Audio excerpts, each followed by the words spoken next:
Many mental illnesses are likely to affect both men and women, but the difference is men are likely to exhibit different symptoms for the same condition as women. For example, if suffering from depression, a man may be angry or aggressive as opposed to a woman who will express sadness. What is it about mental illness and men? Are they likely to seek help when they need it? Is society's expectations of a man hindering them from seeking help? And is the same society unable to recognize a man when they are suffering from a mental illness?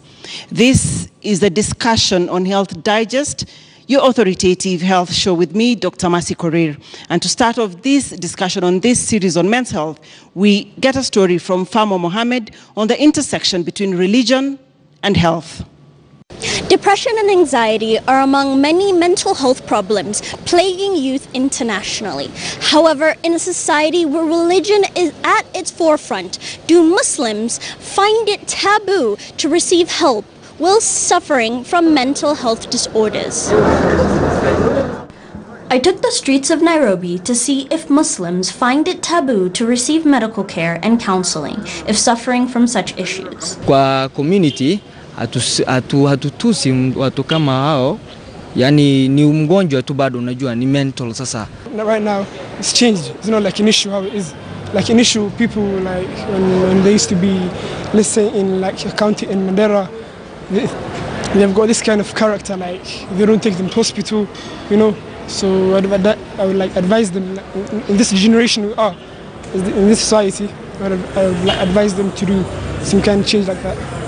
Sheikh Abdul Latif, Executive Secretary of the Islamic Foundation, believes youth are susceptible to depression among other things. Others, their shock absorbers are weak. So just a few challenges, that person become very disorganized, vulnerable, and so on and so forth. Sheikh Abdul Latif performs Islamic healing regarded as ruqya, reciting certain verses of the Holy Quran, and says Muslims should work closely with doctors to help those suffering because although someone is psychologically ill, they are prone to other illnesses, physical and emotional. The ideal situation will be that psychiatrists need to work in close collaboration with medical doctors as well as the spiritual healers. They work together. But because of lots of also myths about spiritual healers or people who recite ruqya, then there's a miscommunication or the links are not cohesive. According to the World Health Organization, the global male-female ratio of age standardized suicide rates was 1.8 in 2016, meaning there were more male suicides than female suicides. The report ranked Kenya as the sixth largest country with the highest number of depression cases among African countries. As depression becomes rampant, it is certain youth are encouraging others to get help beyond mystic healing to overcome their illnesses. Ukibaki nayo haitakusaidia, so you have to express your feelings to somebody, your friend or a doctor. Fahmo Mohammed, KTN News. That story by Famo Mohammed really brings to perspective the issues of mental illness, particularly with men, where we saw that more men are likely to commit suicide compared to women. And we start off this conversation on men's mental health and their well-being. And I'm joined by three panelists. To my immediate right is Elmad Regan, who is a counseling psychologist and a life coach. Next, the lady is Dr. Mercy Karanja Kibet, who is a psychiatrist at the Mathare National Teaching and Referral Hospital. And last but not least is Dr. Peter Njagi, a psychiatrist and also former chief psychiatrist at Mathare. And I think I'd like to throw this to Dr. Njagi. What is it about men and mental health and seeking care when they have an issue? Let me first of all get us to understand what we are talking about. when we are talking about mental health, we are not talking about mental disorders. We are starting with a normal person, a person who is mentally healthy. And we look at 3 areas.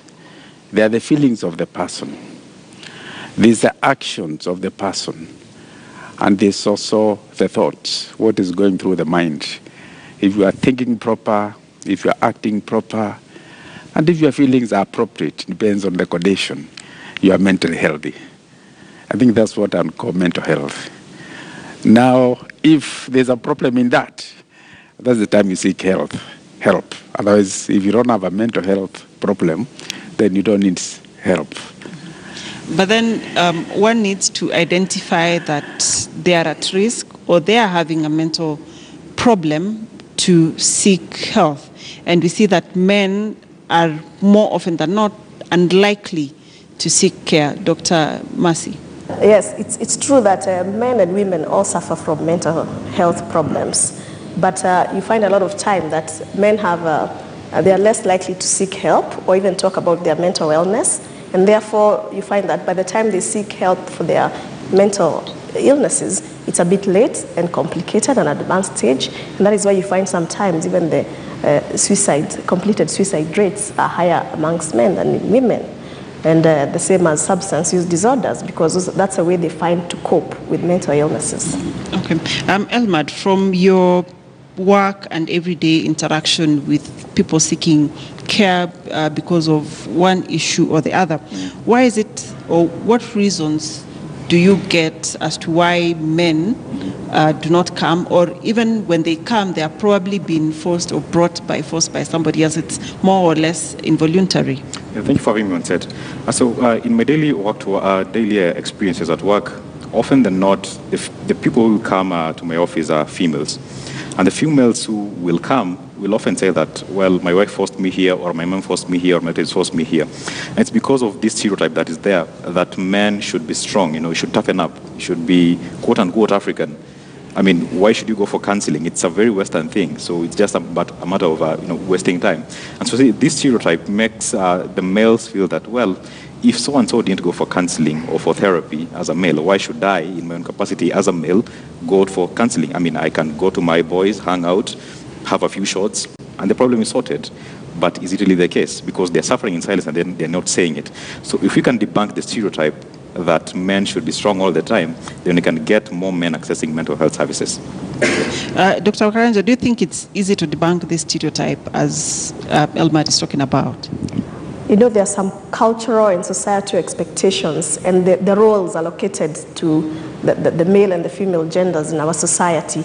So you find it's not so easy because the man automatically is expected to be independent, less emotional, less expressive about their feelings, whereas the woman is expected now to be dependent a bit, and they really have these groups and socializations around their female colleagues that allow them to really talk about their feelings. And this gives the women an avenue to sort of get therapy, but men don't. So it's a bit tough because we also have to address the cultural perspective, which is in our country, is quite strong. We have to address the cultural expectations, and also even in our religious bodies, the same way, there's some expectations about a man and a woman.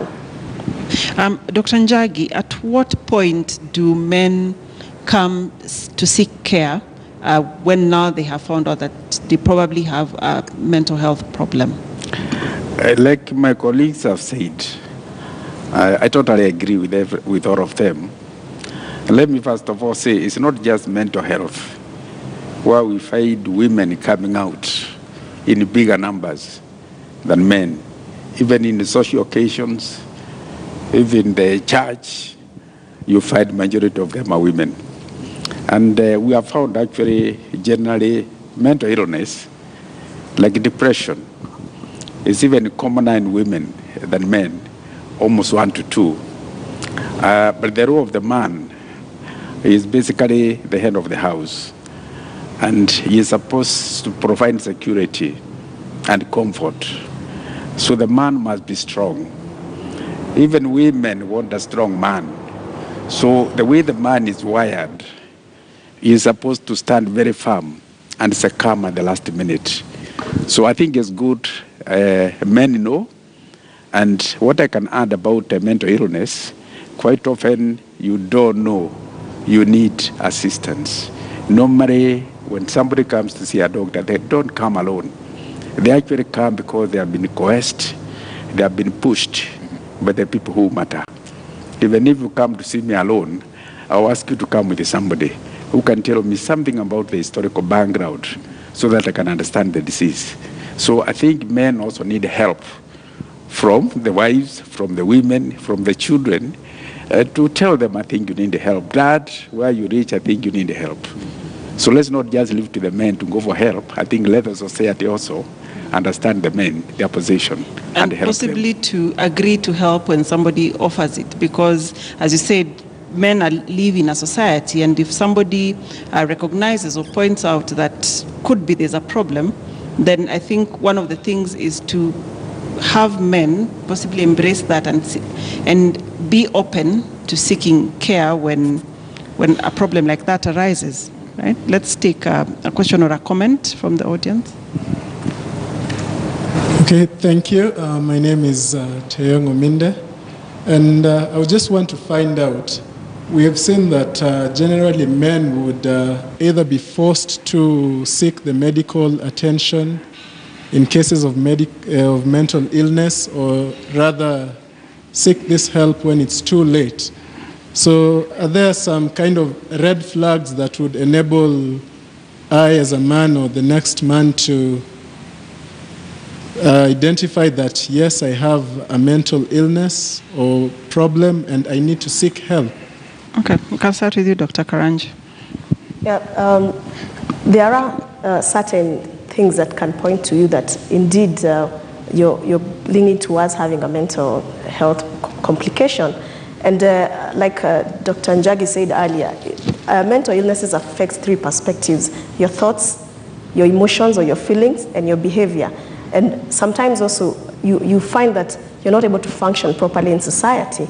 So if you start feeling like you're losing sleep, you're having changes in your appetite, changes in how you relate with people, maybe you don't want to associate with certain people, feeling excessively nervous, that could be pointing towards a depressive illness or an anxiety disorder. But mental illnesses are a variety, so there could also be some that you may not be able to identify yourself, and other people are the ones who tell you, we've noticed like your behavior is a bit different, you're isolating yourself, you used to be a clean person, now we see you've changed a bit, the way you talk, maybe sometimes some people might start feeling excessively energetic. You know, you have too much energy, you don't know where it's coming from, or too low of an energy, and feeling suspicious, feeling like people are following you, people are planning things against you, like you have to look over your shoulder all the time. It could be pointing towards a paranoid kind of a psychotic illness. So there could be several red flags, but start by observing your daily to daily activity. Are they being affected? Are you suddenly unable to function as you used to function? And Elmad, yes, where should they go to when they see those red flags or those telltale signs, as Dr. Ari has mentioned? Mm-hmm. Yeah, sure. The good thing is that there is hope and there's assistance which can be found. And so to begin with, it's very, very important for one to see a counselor or a therapist for that reason, so that they're assisted through the process. But then, as we've identified, it's very difficult for men to embrace the concept of counseling. They see it as something very, very outlawed or very out of the norm. Yeah. So for starters, if you asked me, it would be good, first of all, confide in a friend and share with them. Now, when I say a friend, it is somebody who means well for you. If they are indeed your friend or a good family relative for that reason, who have your best interests at heart, they'll accompany you for therapy, just as Dr. Peter was saying, because at times it's important when you go for those sessions so that the diagnosis can be made or a case formulated. It's good to be accompanied by somebody who understands you well and means well for you. Yes. We'll get another question. Yes. My name is Alan Were, a student at the University of Nairobi, a medical student for that matter. I have to mention with a lot of regret that for my short while in campus, it's unfortunate that all the students we've lost as a result of suicide were all gents, were all males. And in the medical profession, I have to let it be known that doctors might do all their best they can to provide drugs and induce different kind of medication to any patient suffering from anything, but the root cause of a patient healing lies in the brain, how they perceive the disease, and that will affect how they'll be responding to drugs, which unfortunately for the male people, it's different how they take this, because they get into depression and stressed up with all the things around them. So it's a matter that we have to discuss. And one common thing that I have to say that is quite unfortunate is the manner in which people address this is quite alarming. In this instance, for all these two scenarios I've mentioned, I've had people commenting and actually telling men that, man, you have to be very hard. We need to hit you hard on your nerves and just realize that all these things, all these troubles you're facing in life, they are realities. So you have to harden up, you have to push up and just manage this, which is quite wrong. And you know, other people go to the extent of telling, man, just commit suicide. You know how many people wish for this life to be there. And I have to say that apart from these stress factors and depression that these people are suffering from, if you have a look at the majority when they come out to express their problems, the will to move or the drive to commit suicide is as a result of the feedback that they get from the society. So it's my call to our society and as well our doctors to help us address this. We started by talking about how to treat or to help these men who are suffering from mental health disorders. And the only permanent way of combating a problem is knowing the cause. Otherwise, you'll be treating the symptoms. And when you treat the symptom, you never get a permanent cure. Normally, we are talking about now suicide being common in men. It has not always been like that. If you go back about 20 years ago, you might find ladies, women were the ones who are committing suicide. And we know how our society has changed. The boy child right now is under a challenge. The boy child is having a problem. So we really need to look at the real cause of this change. I'd like to hear from you, especially you as the two psychiatrists here. What are the solutions? What is the help that can be given? He's raised a very valid point, because in the recent past, as he has said, there's been suicides in medical school. And is it that we are exerting a lot of pressure on our youth? Because it's not just medical school, but also other youth who are probably looking for jobs or who did not pass the examinations as expected. Are we exerting a lot of pressures on the boys, the men in our society? Let me start by saying that mental illnesses are not new. They've always been there over time. It's only like maybe the prevalence has increased and there's a bit more of awareness around mental health. That notwithstanding, I think one of the challenges we have as a society is awareness about how to identify somebody who may be suffering, having mental illness. And that is why you've had what the young man asked, why do people encourage somebody to complete suicide because of the stress they are going through? Perhaps the perception is that this is a sign of weakness by those people and they want to dismiss him, or maybe he's just seeking attention. So we need to create awareness in the society so that people can identify people who really are sick. By the time somebody is contemplating suicide, they're actually mentally unwell. And what are what help can you give such a person? Secondly is the issue around stigma about mental health. So most people will not talk about their suffering because they might get stigmatized, or even when they're getting treatment, they will not talk about it. They want to keep it in hiding because of the stigma. So we need to destigmatize mental illnesses.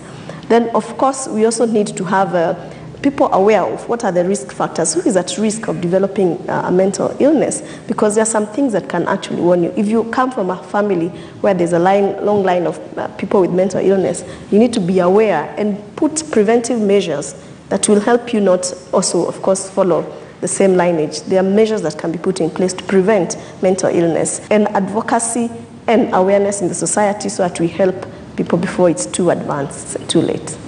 And one of the questions I would like to ask, and I'll ask Ahmad, is once somebody identifies as somebody has a mental health problem and they need to take them to care, how do you convince or go about asking or getting this person to seek help? Because you know, them cooperating is one of the ways towards healing. How do you get them to accept care and help?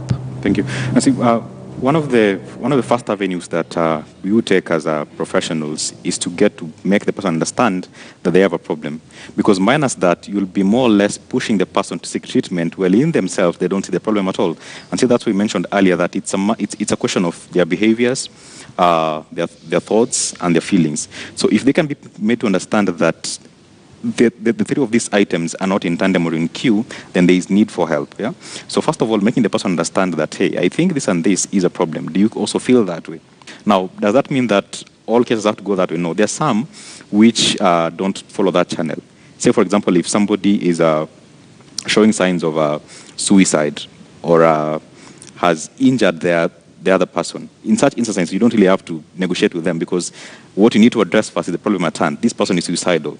Okay, so first of all, take them in, they'll be assisted, then after which, slowly through the sessions, they'll be taken to understand that this and this is a problem and needs to be sorted in this or that manner. So very, very key first thing, make the person understand that this is a problem and needs to be sorted in this or that manner. Yeah. Okay, thank you. When we come back, we'll continue with this conversation on men's mental health, where to seek help and possibly the cost of seeking that health care. Is it covered by insurance? Is it covered by NHIF? And in your locality, where do you think you can get, or where can you get that help? In this conversation, I'm with Elmad Regan, Dr. Mercy Karanja, and Dr. Peter Njagi, all professionals in the mental health space. We take a short commercial break.